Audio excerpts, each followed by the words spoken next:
Hello everyone, my name is John, I'm the Geeky Fanboy, and welcome back to my channel.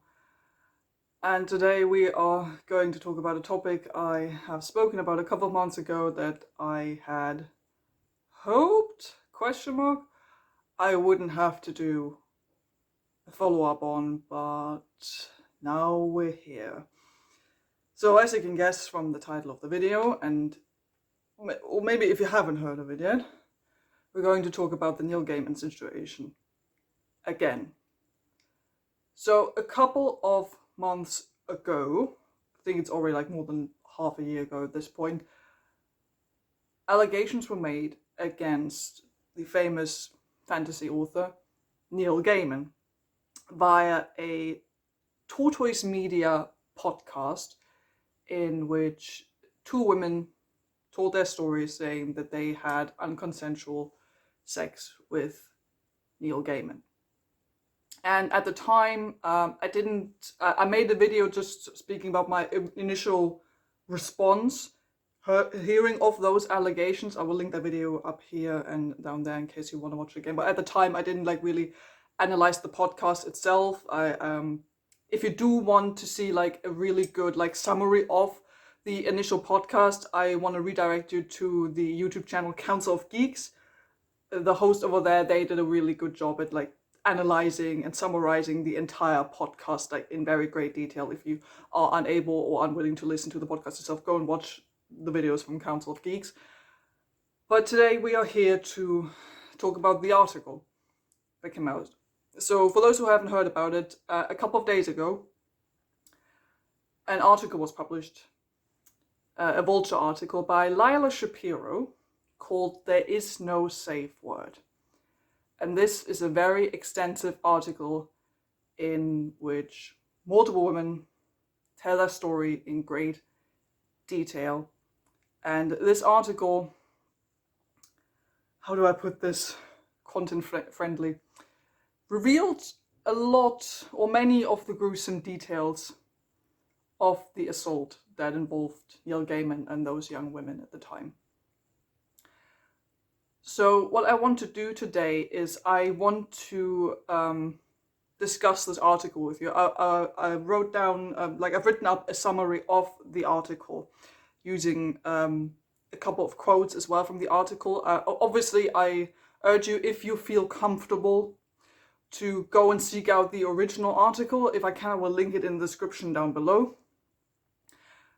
However, I will totally understand it if you feel uncomfortable with the idea of reading the article, because, and content warning here for the article by Lila Shapiro, and also content warning for this video and for the summary I've written up, we will speak about assault, sexual assault, rape, also child endangerment.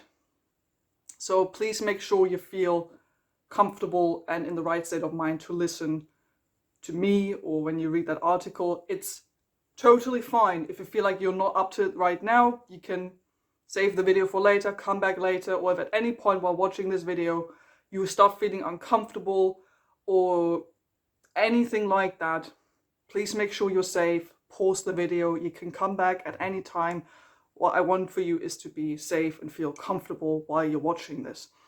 And this video is also maybe sort of intended for those people who feel like they are unable to or don't want to read that article with all those gruesome details, which is why I want to discuss it in a more concise summary here, leaving out some of the details but still using some of the quotes from the article. But then again, I urge you, go and read the original article by Lila Shapiro, who did a fantastic job. So make sure you're comfortable, in the sense of make sure you're safe and you feel comfortable. Grab yourself something nice to drink, preferably in a dino mug if you have one, or a mug of your choice that makes you feel safe and secure. And I will just read to you the summary I wrote up, and we'll discuss things along the way, trying to keep it more or less casual. I want to make you feel safe and comfortable. And of course, you can put your own thoughts and opinions in the comments down below. However, I will keep a close eye on the comments you put there. So don't be mean to anyone. I will have like no victim blaming of the women that tell their story in this article. So please be safe and take care of each other.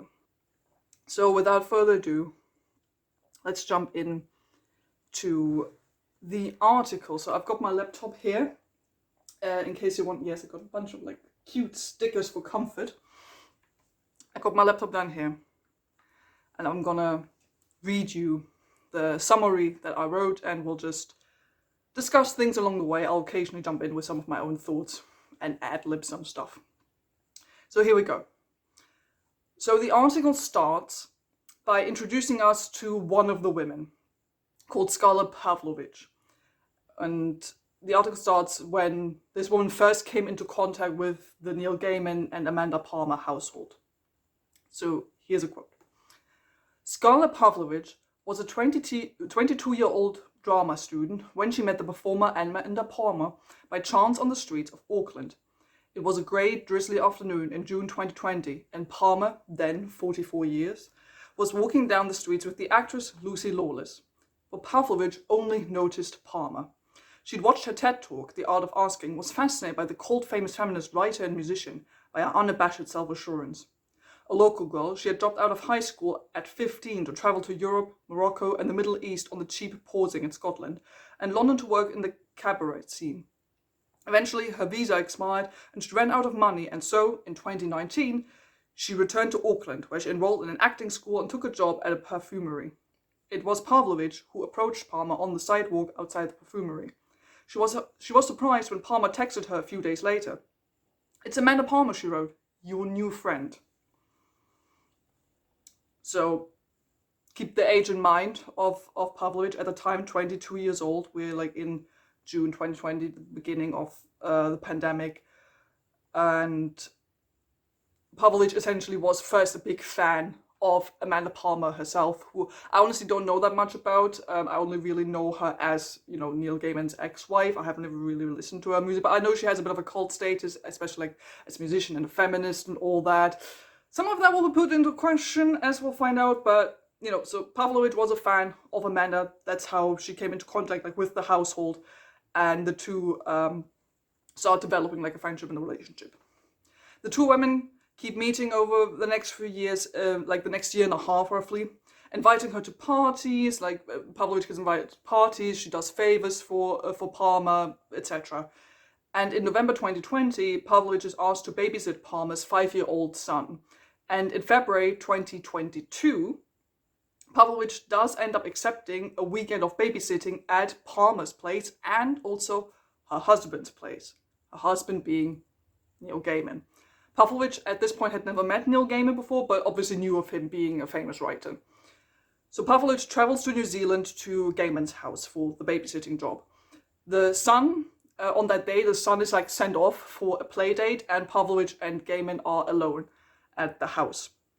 They spend some time together, they engage in friendly conversation, and he eventually tells her that she should take a bath in the bathtub in the garden to get some relaxation time.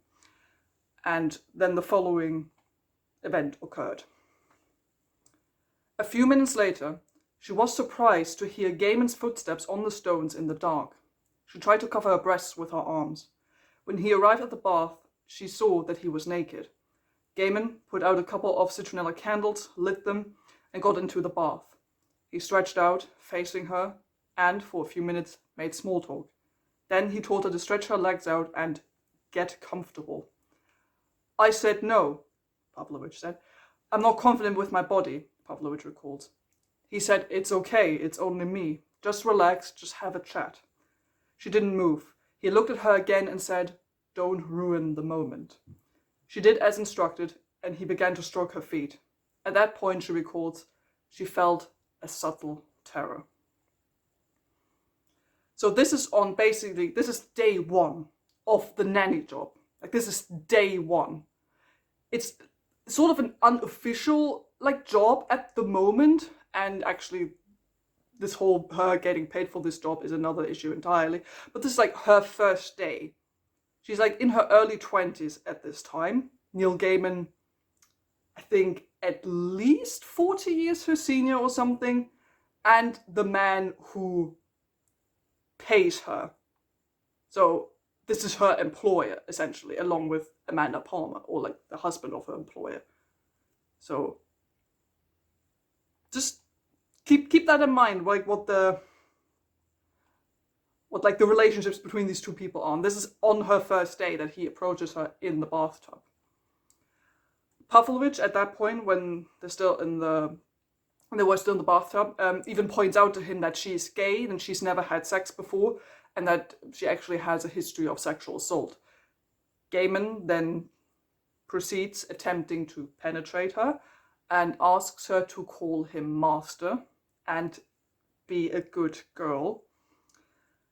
Afterwards, Gaiman says to Pavlovich that Palmer had apparently even told him not to approach Pavlovich in like any sexual manner, but he wanted to regardless.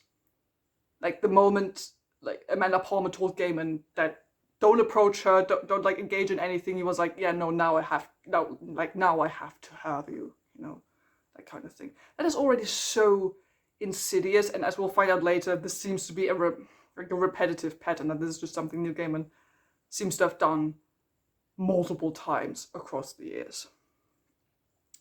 So then the article recounts a story from the Sandman comics that Neil Gaiman wrote.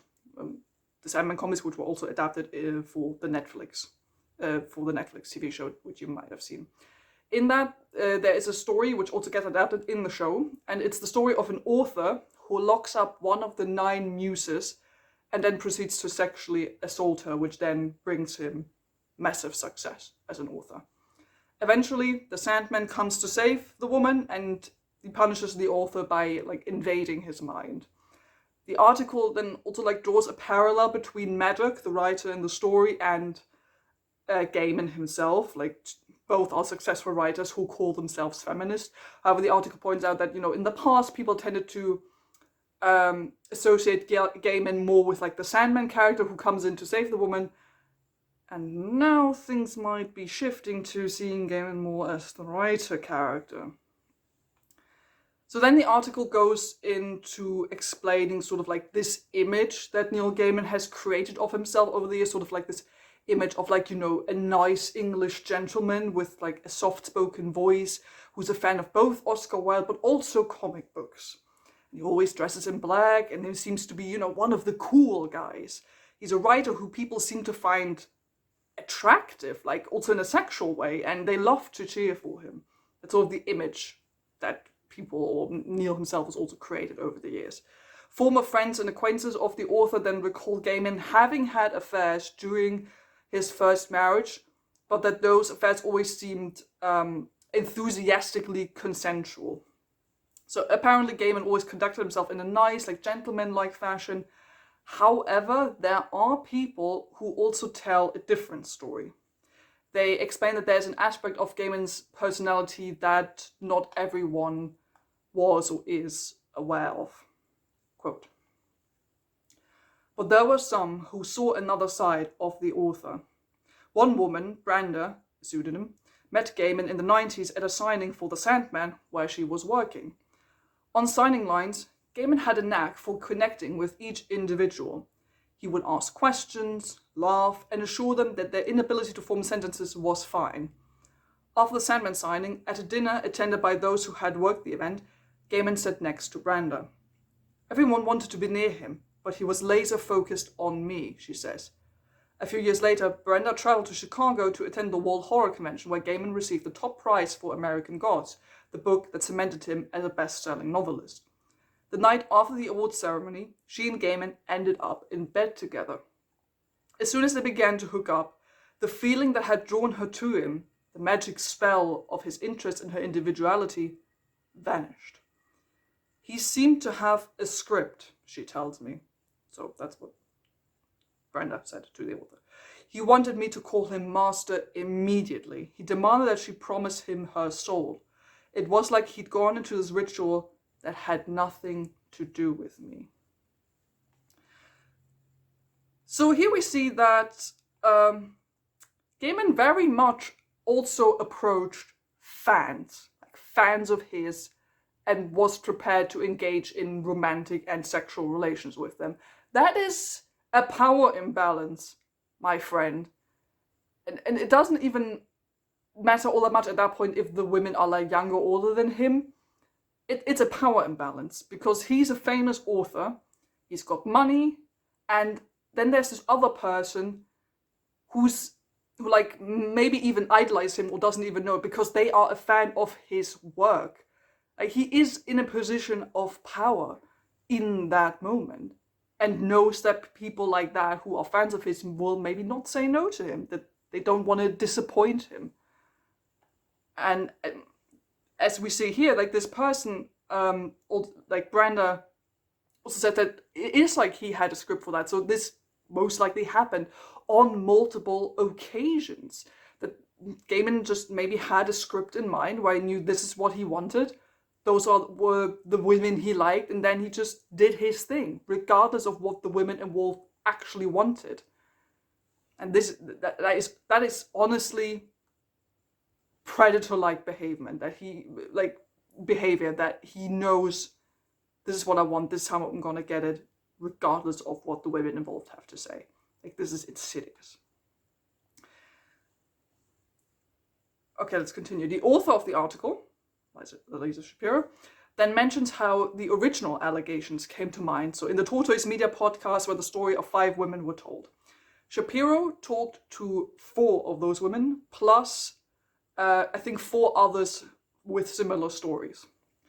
She also reviewed contemporaneous diary entries, texts and emails with friends, messages between Gaiman and the women, and police correspondence. Most of the women were in their 20s when they met Gaiman. The youngest was 18. 2 of them worked for him. 5 were his fans. Like we said, it did happen multiple times. With one exception, an allegation of forcible kissing from 1986, when Gaiman was in his mid-20s. The stories take place when Gaiman was in his 40s or older, a period in which he lived among the US, the UK, and New Zealand. By then, he had a reputation as an outspoken champion of women. Let's take a sip here. Everyone good? Everyone still comfortable? Again, if you need a break, take a break. So then we hear the story of Catherine Candle, who met Gaiman at one of his events in 2012. She was 22 at the time. The two start developing like a flirty correspondence, but Candle told Gaiman that she wasn't interested in like a sexual relationship with him, which at the time he seemed to have respected. Months later, the two meet in person again, and on Gaiman's tour bus, he proceeded to force himself on top of Candle and demanded her to kiss him. She remembers him saying, "I'm a very wealthy man and I'm used to getting what I want." Creepy, just creepy. Gaiman would later actually pay Candle $60,000 for therapy to, quote, make up some of the damage. Like, holy shit, this is really a man who thinks that he can throw NDAs and money at his problems. That's what we'll also see later in some of the stories, that NDAs and money are just used to shut women up. Especially in situations where they feel like they can't say no to that because, you know, they're afraid of speaking out against a powerful, rich man. Maybe we'll see later that some of these women are dependent on their relationship to Gaiman and Palmer as well. Like, there are there are reasons for why these women at the time accepted the NDAs or the money. They're very, very good reasons, and I'm not blaming them for that. You can just see that Gaiman like throws money at it. Money, power, NDAs. And for him to just be like, to make up for some of the damage, like how he downplays it. Like, he knows that he did irreversible damage to that person, but he's like, here, have some money for therapy, that's gonna solve the problem. Like, what the hell, man? Like, what the honestly, no. Okay, the article then tells the story of another woman, Kendra Stout, who, aged 18, attended a reading event with Gaiman in 2003, so early 2000s. They met in the signing line and continued to stay in contact afterwards. 3 years later, Stout, who's now aged 21, she met up in a hotel room with Gaiman. Once in there, Gaiman then proceeded to hold her down, telling her he wanted sex without any kind of preparation. And I'm taking out some of the detail here. And that would be highly painful, obviously, for Stout. Stout felt uncomfortable, understandable.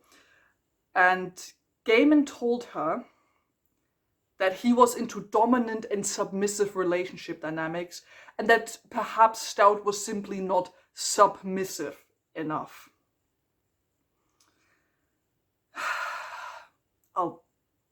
BDSM dynamics will come up a couple of times. I'm saving my rage for that for a moment. He then tells her to call him master, and then engaged in a non-consensual beating of Stout.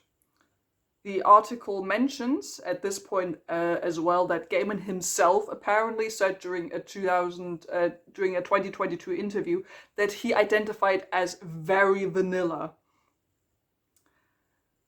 In 2007, Stout and Gaiman met up again, and Stout told him, and this is a story we've heard of as well in the podcast, I think, Stout told him that she had developed a UTI and didn't want to engage in penetrative sex since it would be a great risk for her health and very painful. Gaiman ignored her warnings.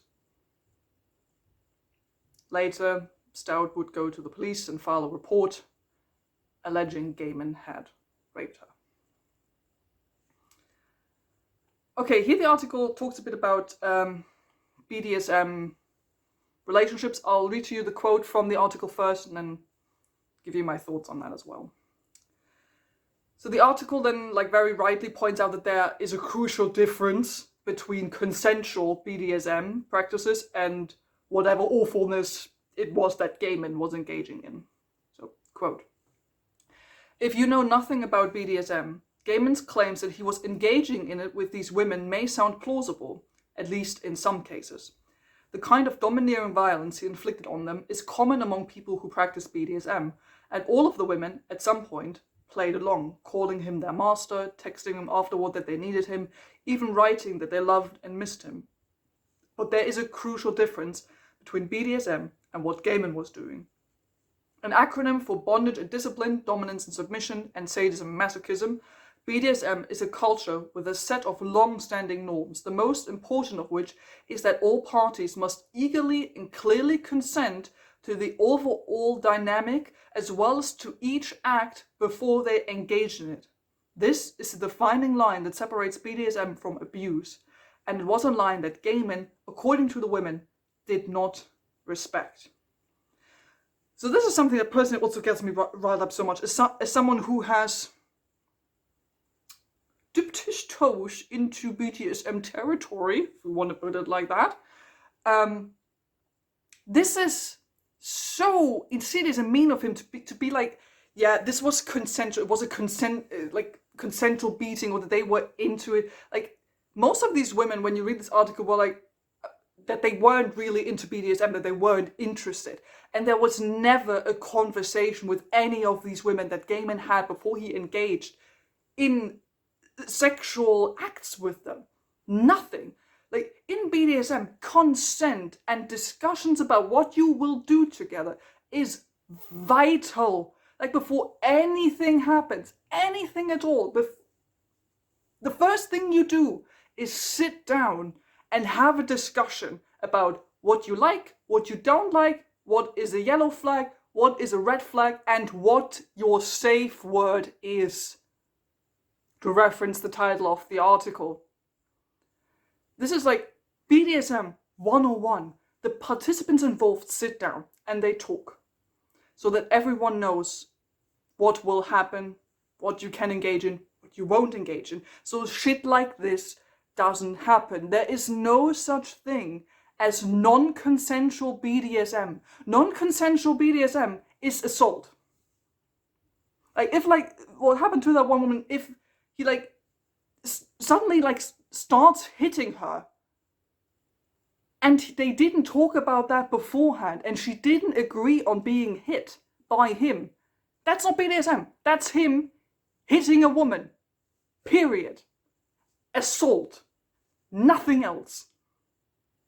And I mean, this article basically points it out perfectly that every party must eagerly and clearly consent to the actions that are about to be had. Because yes, some of the things that are in here, you would be like, oh, that's like kinky behavior. Maybe that's a fetish. Maybe that's just like a dominant submissive, like chemistry, which Gaiman clearly wanted to initiate, call me master and all that. And there's clearly a kind of chemistry as we go through more of the events with other women that he wants to have. Like this one woman said, he has a script. However, this script is not communicated to anyone but himself. And that is the massive issue. That's the line that's being crossed. So, yeah, it just riles me up.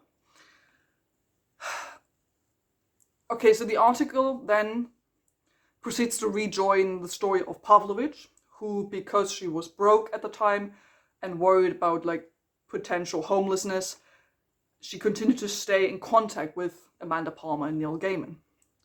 The article then like details like Pavlovich's past, which was filled with like an abusive family, abusive parents, violence in the household, sexual assault, eating disorders, self-harm, and unstable living situations. Pavlovich was then invited by Palmer yet again, and she had actually wanted to leave New Zealand. But after she received the offer, she ended up actually texting Gaiman with like a sort of flirtatious message, and then she proceeded to travel to Palmer and Gaiman's place. The article then talks about Gaiman having often written about horrible events from the POV of a child, and that's true. Like many of his books are YA or middle grade books, like Coraline, for example. This is probably his most well-known book in that regard, or the Graveyard Book. Shapiro then gives like a brief recap of Gaiman's most recent novel, Ocean at the End of the Lane, which is a story about like a boy who struggles with an abusive father and nightmares coming in from another realm, including like a very alluring but strange nanny. And Gaiman has said that this boy, that Ocean at the End of the Lane is a very personal book to him. It's the most personal book he's ever written.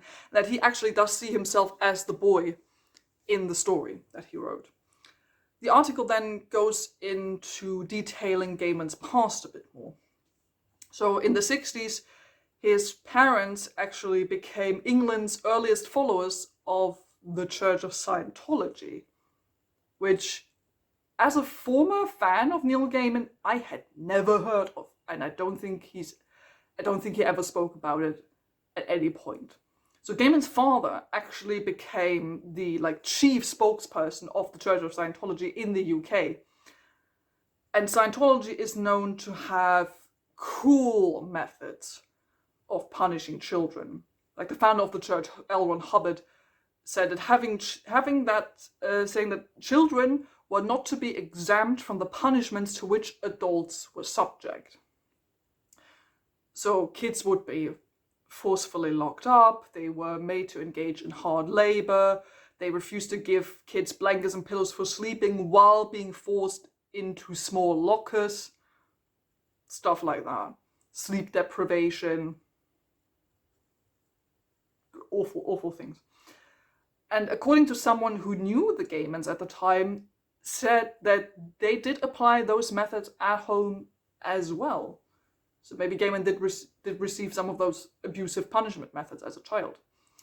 In the 80s then, at the height of their popularity within the church, the Gaimans actually fell from grace. The father, like Father Gaiman, was accused of various offenses, actually including as well sexual misconduct. And around the same time in the 80s, it was that Neil Gaiman actually set out to become a professional writer. Take a sip here of your comfort drink, if you have one with you. breath. Check in with yourself. Gonna continue. So after that account, the article then highlights the development of how Gaiman and Palmer actually met and how their relationship developed. So the two met in 2008. Gaiman, who was older, was apparently the first of the two who suggested they should enter a romantic relationship. Palmer, despite thinking that Gaiman was like way older than her and wealthier than her, also kind of thought that he seemed lonely, that he was a lonely man, and she felt sorry for him. She eventually, quote, found herself hoping that she could help him. And the two were eventually wed in 2011. They both basically helped each other to gain bigger cult statuses within their individual realms, so to speak. Especially like online, they flirted online via like tweeting and all like stuff like that. And during the early years of their marriage, the two actually lived in an open relationship and encouraged each other to like have affairs. Quote, in 2012, Palmer met a 20-year-old fan who asked to be referred to as Rachel at a Dresden Doll concert. After one of Palmer's next shows, the women had sex.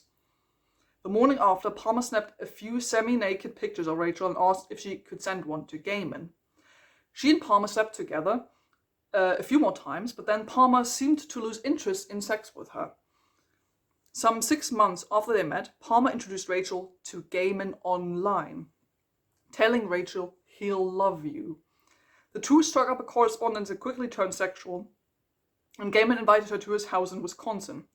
As she packed for the trip, she asked Palmer over email if she had any advice for pleasing Gaiman in bed. Palmer joked in response, I think the fun is finding out on your own. With Gaiman, Rachel says there was never a blatant rupture of consent, though he was always pressing her to do things that hurt and scared her. Looking back, she feels Palmer gave her to him like a toy. So this is an aspect that I'll bring up again later as well. That obviously Neil Gaiman is the one who assaulted these women. Palmer is not 100% innocent herself. That she was involved in getting some of those women into relations with Gaiman. We hear from one of the women herself that she felt like she was given to Gaiman like a toy. And we'll also hear later that Palmer was more or less aware that Gaiman was doing shitty things to women sometimes. We'll talk about it a bit more when we get to that crucial point. But yeah, keep that in mind. Palmer, not exactly innocent here either. In 2014, however, like the marriage started to show cracks. In the same year, Palmer got pregnant and wanted to close the relationship. The couple met up with a couples counselor, and Gaiman was also struggling apparently with like panic attacks at the time. One of the people close to Palmer at the time was a woman named Carolyn Wallner, who I think was also spoken about in the podcast. Gaiman made her and her husband, so she was married at the time, the offer that he would sell them a 5-acre like parcel where they could put up a new home. So they promised them like an acre of land. And Wallner would like have to tend to the garden, run errands for guests, stuff like that. In 2017, Wallner then got a divorce from her husband, and it was then, after the divorce, while she was still in grieving over the relationship, that Gaiman approached her. Quote, the first time he touched her in December 2018, she was sitting on his couch next to him, crying from exhaustion. Gaiman told her, you need a hug. She stood and he hugged her, then slid his hands down her pants and into her underwear and squeezed her butt. She does not recall saying or doing anything in response. I was stunned, she says. Like the nastiness and the audacity that this man was basically just waiting. It almost feels like this, that Gaiman was like waiting for the divorce, that he used this vulnerable moment while this woman, like Carolyn Wallner, while Wallner was still like in mourning, so to speak, over her relationship with her husband. She's like sitting there crying, grieving over her feelings. And Neil Gaiman uses this very vulnerable moment to assault this woman. Just like seeing nothing else, not seeing another person that needs comfort, but just an opportunity for him to gain satisfaction. And that is so disgusting. This whole thing. So over the next 2 years, Wallner and Gaiman engaged in like several sexual encounters. And at first Wallner was okay with it, but changed her mind after Gaiman told her that what they were having, this relationship they were having, was no romance. So Wallner approached him, was like, hey, how do you feel about this romance we're having? Don't you think it's like going a bit far? And he's like, what romance? We're not having a romance. And that understandably messed up her feelings a little bit. So she told him that she was uncomfortable with their arrangement, and Gaiman just ignored that. Given that they were also living in very close proximity to one another, Gaiman would still come and see her and approach her physically without her explicit consent. Wallner had felt bad because she had no income at the time and was worried that she would lose her home if she didn't appease Gaiman. Because remember, Gaiman was like, hey, we're buying this bunch of land, we can build a house there, and you can live in the house and take care of everything, and we allow you to stay there. So that's what she was worried about. Because, again, this is like a power imbalance. Because this is the man who's providing her with a place to live. Like, she's got kids as well, and she's just gotten out of the divorce. Like, she needs to take care of her kids, she needs a place to live, and she's now worried if she doesn't engage in those sexual intercourse, sexual acts with him, that he will grow tired of her and throw them out. So it's very understandable that she might have been afraid of speaking up, because this is a delicate situation for her. So she felt bad. If she didn't appease Gaiman, she was worried that she would lose the house, and the unwanted advances continued. And here things become very creepy, even more so. And I would like to speak out a very specific trigger warning again at this point for child endangerment plus sexual assault. So, quote, sometimes she would babysit. Once Wallner and the boy, then 4, fell asleep reading stories in Gaiman and Palmer's bed. Warner woke up when Gaiman returned home. He got into bed with his son in the middle, then reached across the child to grab Warner's hand and put it on his penis. She says she jumped out of bed. He didn't have boundaries, Wallner says. I remember thinking that there was something really wrong with him. So yeah, this is the first, believe it or not, instance where allegedly Gaiman's child is in the room while he's assaulting a woman. Fully aware that the son might notice what's going on. Well, we'll come back to it. So in 2021, Gaiman then actually ends up telling Wallner that the promised acre of land was no longer available.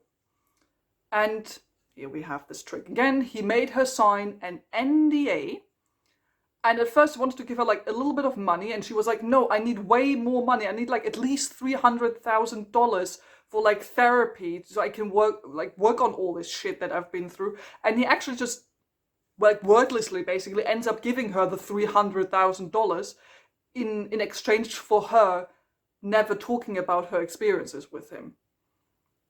Again, he just throws money and NDA at it. At first he wanted to give her way less money, and then she's like, I don't know, I need $300,000. And he's just like, yeah, cool, done.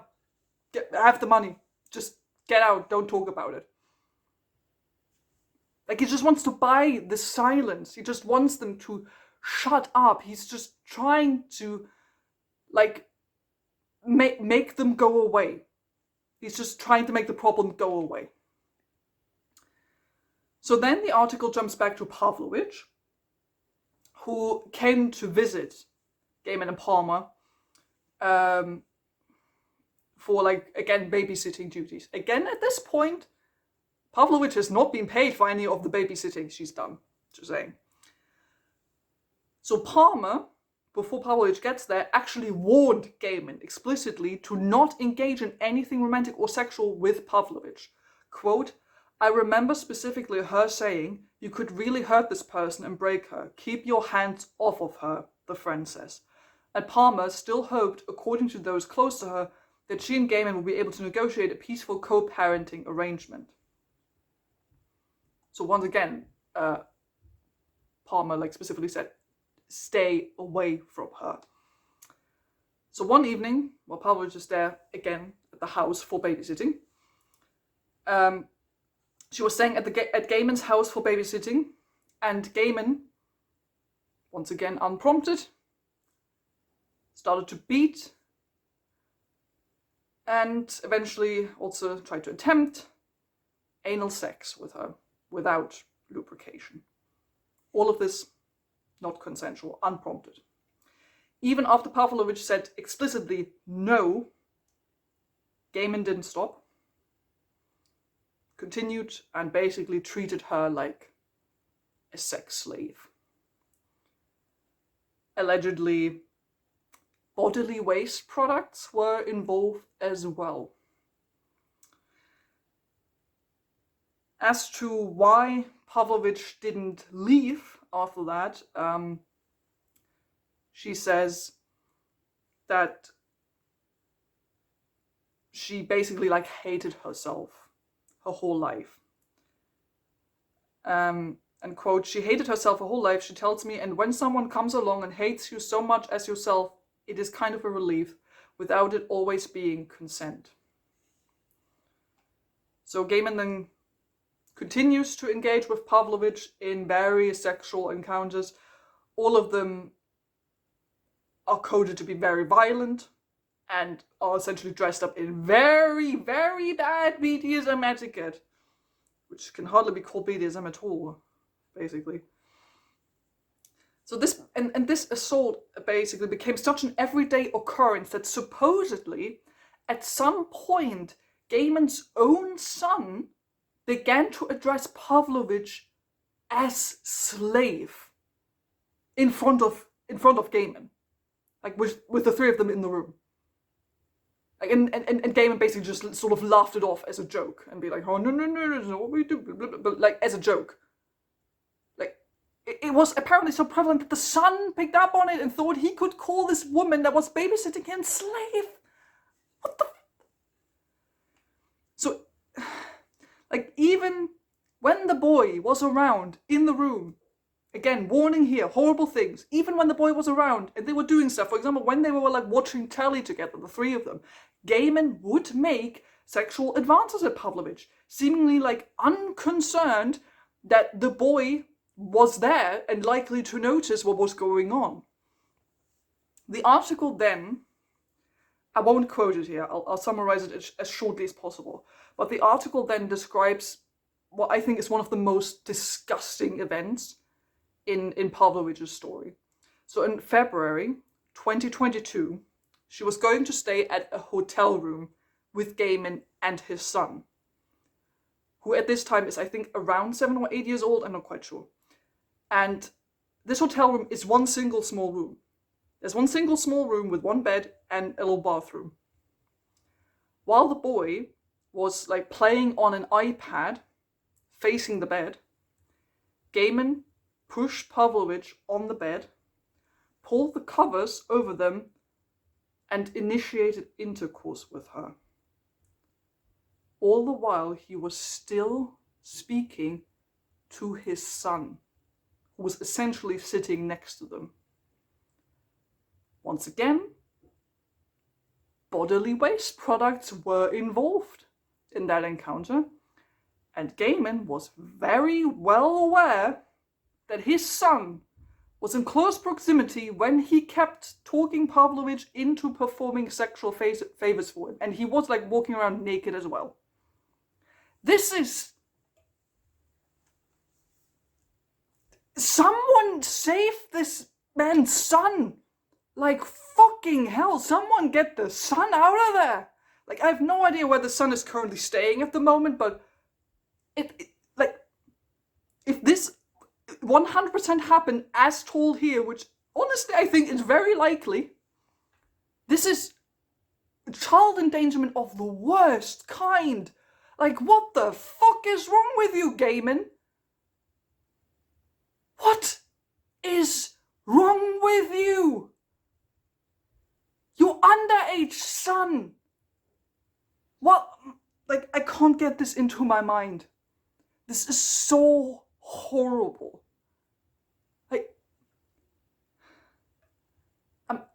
I'm speechless. That's essentially how angry I am. Absolutely speechless.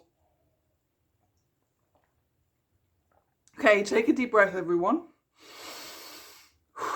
Also take a sip of whatever you've got. If it's alcohol at this point, I can understand it.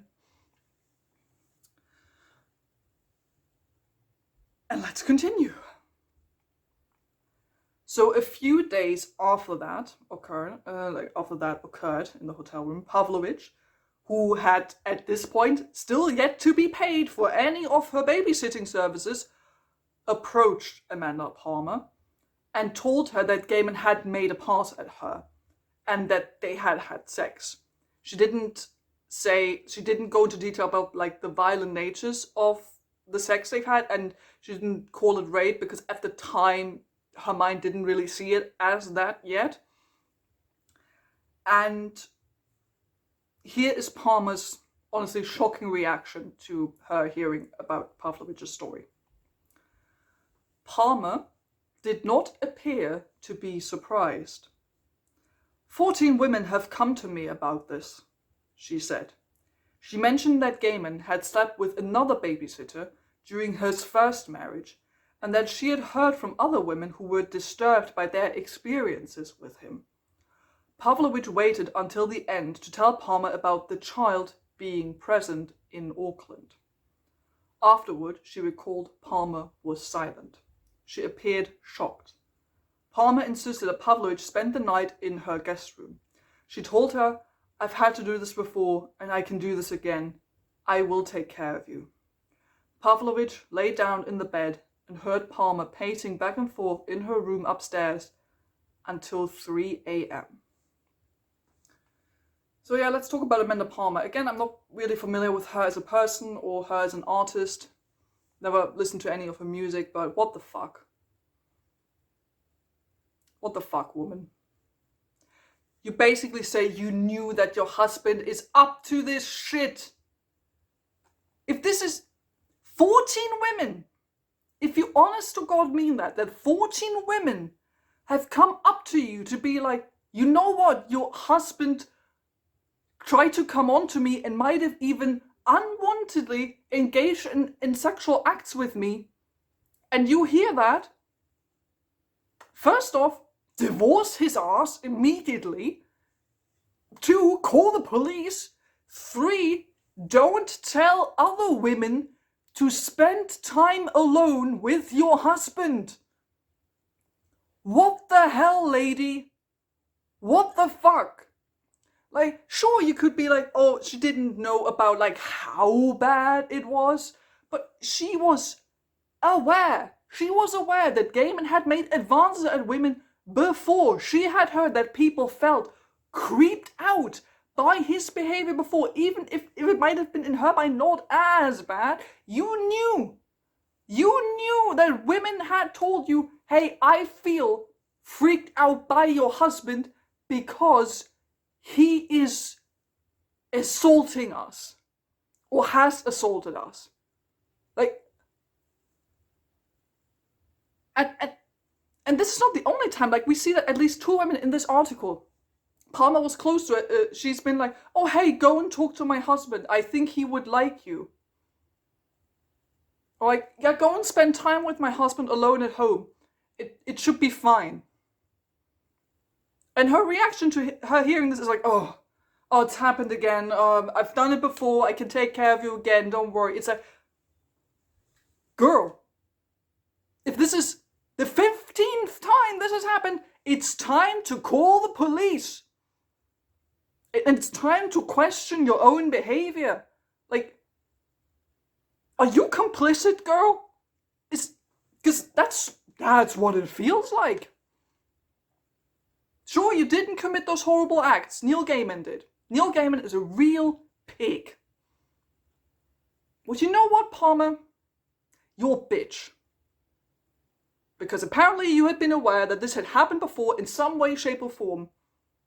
And you still felt like it was okay to send women his way. Fuck you. Honestly. If all of that is 100% true, and by your own words, you apparently knew that 14 women had come to you before about this, fuck you. Honestly. Like, fucking hell. So, after that, after Pavlovich had talked to Palmer, Palmer would continue to, like, check in on Pavlovich, and even found her, like, a new temporary apartment to stay at. Pavlovich ended up actually contacting Neil Gaiman again, and he was like going on about that he wasn't doing great, that he like wanted to kill himself, he was feeling really awful, and he apologized for upsetting Pavlovich, and he actually thought that what they were having had been like a good and consensual connection. This feels weird. It's like he's not focusing on like the awfulness those women feel. He's not like concerned with what they feel. He's immediately like only concerned with his own feelings, being like, oh, I'm a horrible monster, and I was like suicidal. But you know what we actually had was like really nice, and you would never call me a monster, would you? Like you get what I mean? Like it's just in his head. He's nowhere near like concerned for those women that he had relationships with. Like, so Pavlovich actually ended up receiving treatment for her own mental health struggles that she was going through, and she eventually asked Palmer if she could work as a nanny again, but Palmer said that like she declined, saying that Pavlovich is not like in the right state of mind right now to do babysitting, but Palmer insisted she'll keep like supporting Pavlovich. But Pavlovich felt like that Palmer's support was basically just lip service, more than anything close to actual help. So she decided to actually contact Gaiman again, and he ended up giving her an NDA, after which Pavlovich received the first ever payment for a babysitting job, $1,700. I can't even make a sarcastic joke. It's just awful. So after encouragement from her friends, Pavlovich did end up filing a police report in January 2023, accusing Gaiman of sexual assault. Quote, at the station, she gave a formal interview about the case. After she told the officers her story, one of them told her that Palmer's cooperation would be essential for the case to move forward. Pavlovich assured them Palmer would participate. When the police contacted Palmer later that year, she declined to talk with them. Gaiman never spoke with the police either, though he did provide a written statement. So I absolutely get Pavlovich's feeling that she felt like Palmer was only like supporting her like surface level, to like only give it like lip service but not actually do anything about it. And when she did go to the police and was like, yeah, no, Palmer is definitely going to support me, she's like a feminist and like, you know, women's rights and all that, she's definitely going to support me. And then Palmer was like, no, I'm not saying anything, even though this has happened multiple times. Fucking hell. Okay, we're wrapping this whole thing up. So since those things have happened, Pavlovich has actually been studying English literature at the University of St Andrews in Scotland. The matter of the police reports has been closed, essentially, and Gaiman's career as of right now seems yet largely unaffected. Like, some of his pending adaptations have been put on hold or cancelled altogether. Like, season 2 of Sandman, I think, is still going to come out. Season 3 of Good Omens has been reduced to one single 90-minute episode to wrap up the story. And some other projects have been scrapped. Gaiman's like divorce and custody battle with Palmer is still ongoing. And here is actually how the story of Pavlovich and the other women ends for now. So this is like the final paragraph of the article. In December, Pavlovich flew to Atlanta to meet some of the other women who had made accusations against Gaiman. They had been unaware of one another's existence until they had heard the podcast. Since then, they had formed a WhatsApp group and grown close. It's been like meeting survivors of the same cult, Stout tells me. It's impossible to understand unless you were there. On New Year's Eve, Pavlovich, Stout, and Wallner gathered around a bonfire at the Athens home of the musician Michael Stipe, an old friend of Wallner's. Kendall joined them on FaceTime. With their dark hair and delicate features, they looked like they could be sisters. Around 11 p.m., they wrote down their intentions for the year and cast the scraps of paper into the fire. Pavlovich had written that she wanted to release the yoke of victimhood and invite in self-acceptance. The next morning, she woke before the others, made coffee, cleaned the kitchen, and sat on the porch in the winter sun. "Am I happy?" she wrote in her journal. No, but she also noted that she wasn't alone. There is no need to feel abandoned anymore. It's a wonderful article by Shapiro. Again, if you feel up to it, definitely check out the original article. Again, I will link it down in the description below. Make sure you check that out. It's a well-written article, honestly, and goes way more into detail than what I told you here in the summary of the article. And honestly, I don't really know what else to say. This is like, we knew it was bad back when the first allegations came out, but this is so much worse. This is so much worse, and I can't even describe how I feel about this now, and I've mentioned this in my first video, because Neil Gaiman was my favorite writer of all time. Like, I got all his books. I got, like, years ago, I got his masterclass as like a birthday present. And actually, I never finished the masterclass. I always wanted to go back to it. I won't do that now, because I can't look at this man's face again without feeling disgusting. I can't even look at his books anymore.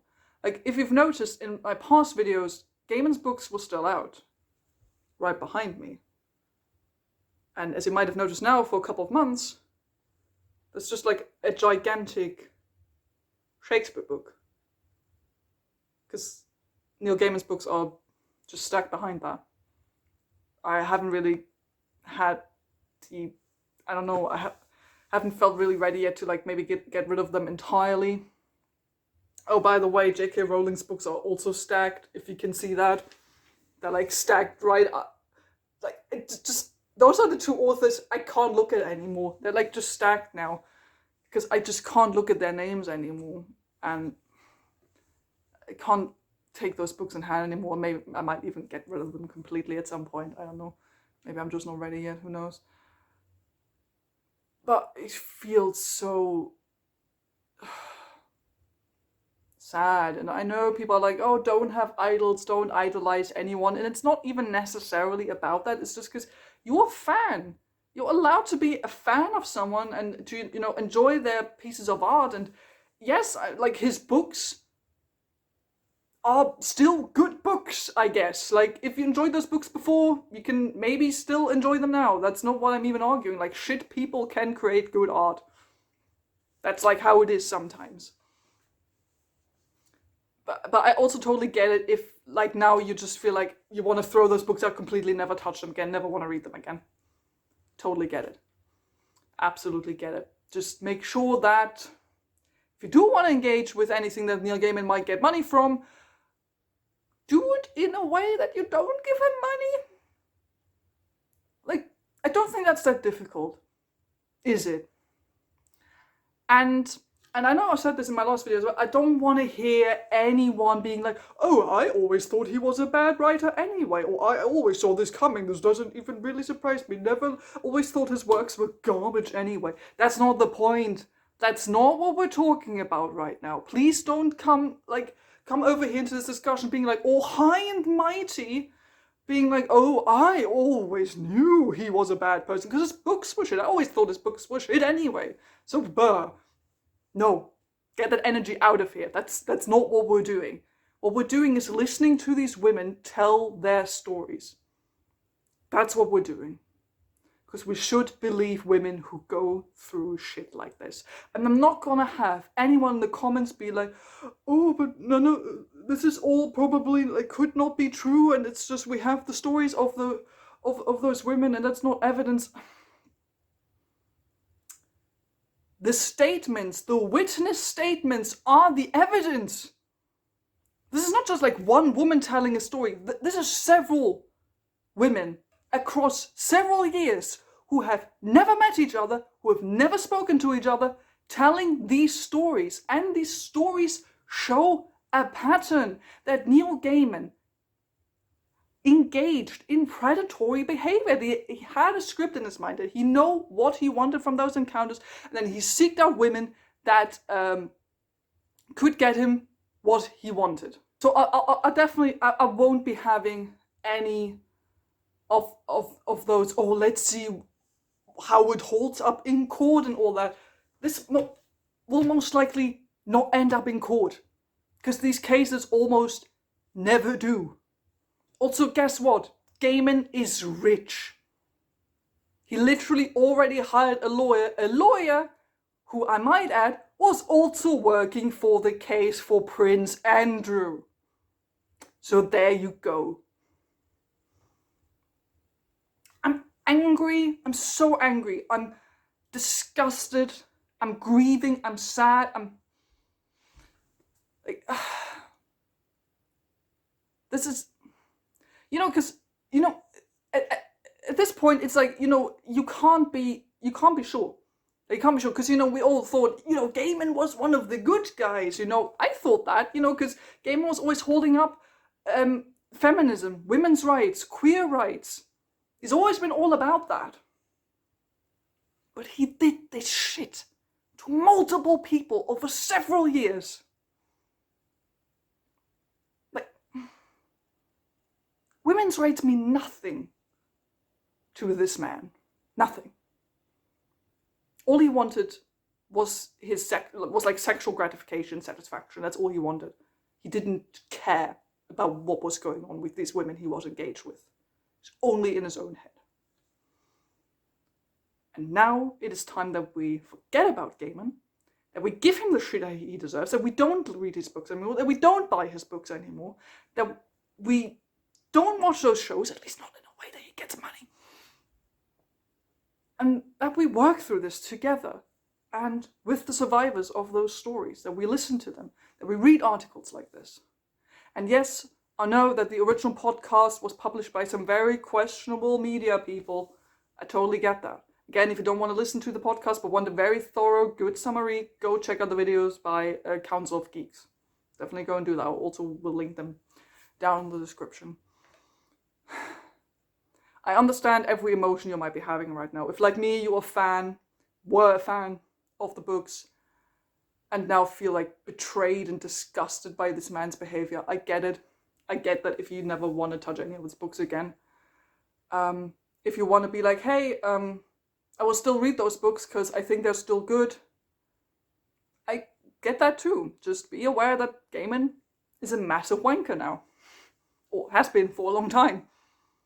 Like, yes, his books can still be good. Coraline is still a good movie. Good Omens is still a good show. There, especially in those adaptations, there are more people involved that are not Gaiman.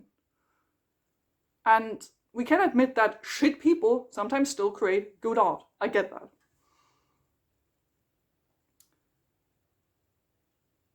I just hope that those women who came forward feel safe and comfortable. I hope they don't get too much shit now from actually coming out and telling us their stories. They should receive all the support we can give them, especially like us from the Neil Gaiman, like former fan community, essentially. That we show these women respect and that we show their stories respect. That, yeah. I'm essentially speechless at this point. Like, this article showed so many horrible things that this man committed that I hadn't even considered of when the initial allegations came out. And I'm still myself sort of like working through some of that stuff. Well, regardless of all that, I hope that my video could provide some information, some help, maybe some comfort, even if you weren't comfortable enough to read the article yourself. I hope you're safe. Do look up something really nice and cozy now after finishing this video. Go and watch a puppy or kitten video. Please go and do that. Have some tea, cuddle up in a warm blanket, something. Just make sure you feel safe and comfy. So that's it from me. Again, if you want to share some of your own feelings and opinions, feel free to put them down in the comments below. Be nice to each other. Be respectful, especially towards the women who told us their stories. It's okay if you like want to vent a bit, like me. That's perfectly alright. Just make sure you stay polite and respectful. Thank you so much for watching. I don't even want to say if you like this, like and subscribe. This feels sort of wrong for this kind of video.